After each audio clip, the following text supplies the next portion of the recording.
Welcome to YouTube channel the electrical point. आज हम बात करेंगे न्यूट्रल और अर्थ में क्या अंतर होता है।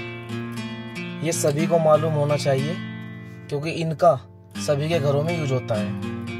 न्यूट्रल और अर्थ का, इन दोनों में क्या डिफरेंस है, चलिए शुरू करते हैं।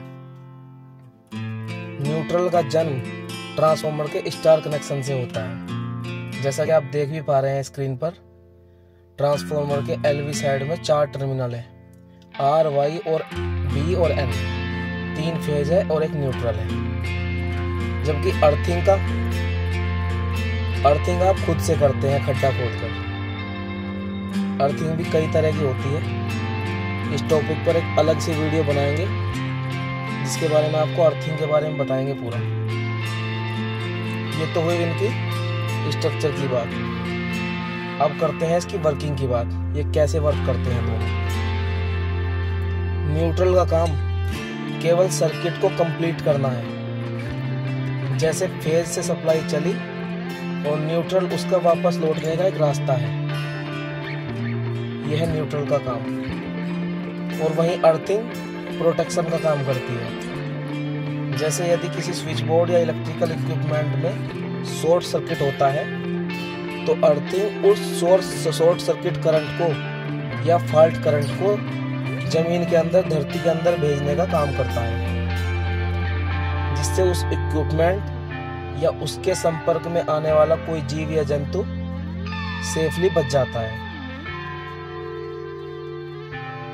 नॉर्मली न्यूट्रल में कुछ करंट रहती है लेकिन अर्थिंग में कोई करंट नहीं रहती। इसलिए जब कभी भी बिल्डिंग या मकान बनाए तो उसमें प्रॉपर अर्थिंग होनी चाहिए। ये प्रोटेक्शन के लिए ये बहुत ही जरूरी है। न्यूट्रल हमेशा ट्रांसफार्मर से ही आएगा और अर्थिंग आप कहीं भी कर सकते हैं अपने आप। अब करते हैं इसके कलर कोडिंग की बात।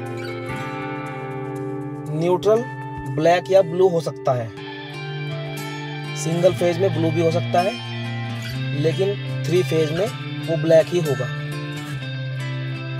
और जबकि अर्थिंग का कलर, अर्थ वायर का कलर ग्रीन होता है। अर्थ वायर का कलर ग्रीन ही होगा, ये एग्जाम में पूछा भी जाता है।